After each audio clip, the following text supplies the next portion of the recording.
Namaste and welcome to today's episode. Atopic dermatitis or eczema, a condition related to your skin, is on the rise. It's rampant right now worldwide. Approximately 1% of the world's population is impacted by eczema.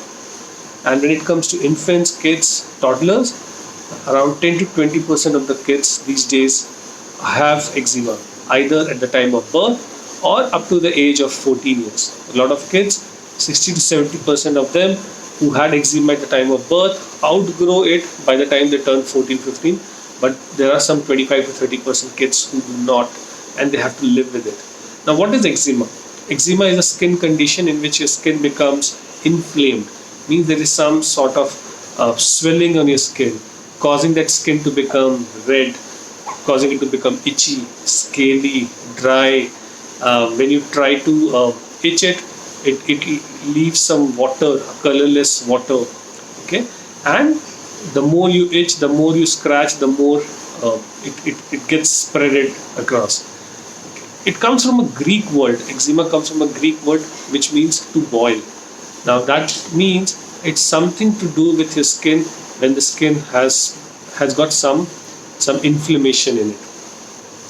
Now, whenever you have eczema, the first line of protection these days, or the conventional word is, they give you some corticosteroid creams to suppress your immune system, or creams to suppress your itching. But that is all topical, that is, you're applying outside. We have to remember eczema does not happen just because something happened to you all of a sudden. It is deep rooted. One of the biggest, and I think the most important reason why somebody can have eczema at any time, in any age, temporary or permanent, is because something is imbalanced in the gut. Now, eczema is on the rise in industrial economies, where there's a lot of industry, where there's a lot of production, where there's a lot of growth coming in. Why? Because in order to meet the growing demands, the cultivation, the production, the manufacturing has moved to a way where mass production can happen. And to do that, a lot of people apply a lot of antibiotics, herbicides, pesticides, allergen, toxins, hormones, injections given to food, given to animals, given to poultry, so that the production is fast, the circulation is fast. Now, when we consume this, if our detox system is not right, or if our inbuilt immune system is not right, or if there is imbalance in the body will suffer. Now, people will ask, why do infants or toddlers, when they are born, they have eczema? It happens because what your mother, or what the baby's mother is going through, is what gets passed on to the kids. You should also look at whether the child has been a normal delivery versus a C-section delivery, because if it's a C-section delivery, the probiotics, the microbes that a child is born through when it has a normal vaginal birth is missing. So the body is imbalanced on gut bacteria. Okay. Second is whether the baby is on mother's feed for a long time, or it's on a formula feed. If it's on a mother's feed, the variety of gut microbes would be far diverse versus somebody who's for whatever reasons has to go on a formula based milk. Now, eczema also works with like an ebb and flow. So some days it will be good, it will go down in certain seasons, it will come back. Usually we have seen that people who are under a lot of emotional or physical stress, people who are in climates which are hot, which are humid, people who wear tight clothes, people who are getting exposed to a lot of bacterial infections, people who sweat more, people who have pets at home, women who have a lot of hormone fluctuation during their perimenopause and menopause, people who are allergic to dust, mold, because the house or the place where you stay is not cross ventilated enough. Because what we have done is we have started cramping up, high rises have come, ventilation has gone down, we are more indoors, so fresh air is not there, more usage of air conditioners causing the body to become more humid, causing air circulation to go down. whenever there is a pollen in the air, okay, people who use a lot of cosmetic, a lot of toiletries, okay, people who use uh, uh, the quality of woolen clothes that is available. So you get woolen clothes at a very very dirt cheap rate, okay, and you feel that okay, it's only for 2-3 months that I have to wear. Why to spend on a good quality woolen? But that bad quality woolen cloth can also cause eczema.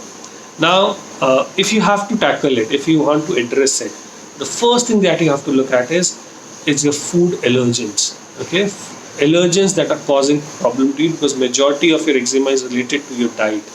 Now, people who have eczema, when they do their allergy test, there are certain tests like IgE and SIGA.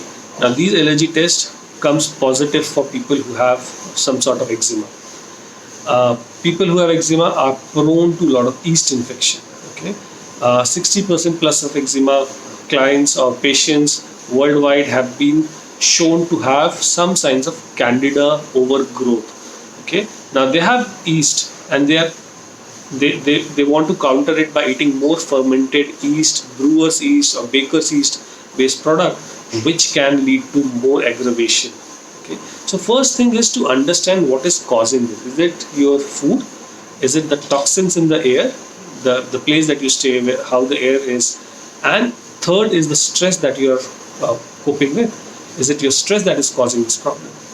Now coming to things that you can do to fix it. Okay, first look for food allergies. Okay, if you can't point out at certain food allergies, the first benchmark or first milestone to achieve is eliminate gluten, dairy in all form, milk, cheese, butter, except for ghee, any form of curd.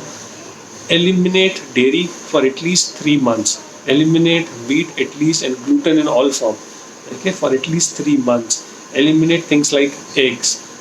Eliminate things like soya. Okay, because this is highly genetically modified. Okay, avoid conventional non-vegetarian. So if you're looking for poultry, if you eat non-veg, there is no harm in not eating it.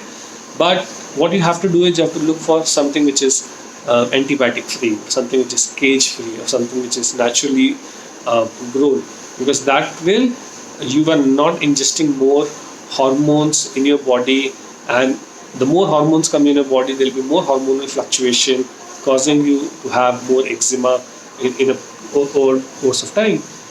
Once you have removed things that are causing allergy to you, what you should do is you should add more probiotics. Probiotics in natural food, probiotics in supplement form. It will be a good idea to do a short-term probiotic, high-dose probiotic course with certain specific strains of probiotic. Not just any probiotic, but certain specific strain that can help to re-inoculate, repopulate the good bacteria, the good gut bacteria in your colon. Check for candida test. Check for yeast infection in your body. Things that can help dramatically in somebody who's got eczema is kalonji or black cumin oil. Half a teaspoon of that oil consumption daily, or taking 1 spoon, half a spoon to 1 spoon of kalonji seeds daily in your diet will see a lot of improvement in your condition. Okay, vitamin C will help. Now people who have eczema, they should be taking a good balance between omega-3 and omega-6 fatty acids. Omega-3 is anti-inflammatory, omega-6 is pro-inflammatory, and we need pro-inflammatory because people say, oh no, it is eczema, it's inflammation, I do not want to take pro-inflammatory. But you need to take pro-inflammatory because this pro-inflammatory is the mechanism through which the immune system becomes ripened, and it is also the system by which the body automatically produces more antioxidant to reduce it. So primrose oil, borage oil, flaxseed oil, because the first thing what happens is these omega-6 oils in these food are rich in lipoic acid and linoleic acid. Now this gets converted into GLA, okay, gamma linoleic acid, which in people who have eczema is inhibited. So when you don't have it, the body is not able to produce natural antioxidants, okay, because the body's whole job is to balance. It produces estrogen, it produces progesterone, it produces stomach acid, it produces bicarbonate, it produces It produces pro-inflammatory food. It produces anti-inflammatory fatty acids. So you need to have a good balance of omega-3 and omega-6 in your diet. What else? There are a lot of people who get eczema because whenever they wear jewelry. Now, the first thing to look for is, if you're wearing any jewelry, you should be looking for nickel. Lot of people are prone to nickel, or they have sensitivity towards nickel. Now, nickel is not just in jewelry; it is in a food itself. The rich sources of nickel is chocolate, nuts, grains, okay, dried beans. So if you are consuming these food and you have eczema, okay, one, limit the intake. Secondly, go the way it is supposed to be grown. So grains, if you're doing, it should be soaked, fermented or sprouted and then consumed. Okay. From a supplement point of view, people who have balanced zinc and copper. Okay, our diet is more on copper, so we need to balance zinc and copper. So a supplement of zinc, copper, omega-6 and omega-3 that I talked about are very good to control and to reverse eczema in person. Now coming to dietary choices, what you should eat. First, you should go on a very good fruit diet and you try and eliminate the toxins from your body. You do not want constipation to be there in your body, so ensure that your motions are clean. Whether you take certain bulky foods like isabgol, triphala to help you start the motion process. Add more fiber in your diet in forms of fruit, steamed vegetables, boiled vegetables. Reduce cooked food as much as you can during the detoxification phase. Eat whole grains in limited quantity. Carrot and muskmelon are amazingly good for people who have eczema. So if you have eczema, carrot juice, 300 ml of carrot juice mixed with 200 ml of spinach juice, roughly around 500 ml, half a liter of this juice every day. We'll see throughout the day, if you drink, you'll see a lot of improvement. Melons, especially muskmelon, raw potato juice, cut potato with skin, soak it overnight in water, next day morning drink that water as a regular practice. Coconut oil, okay? More usage of coconut oil in your diet. Avoid tannins like black tea, coffee, anything which is made from the bark of a plant.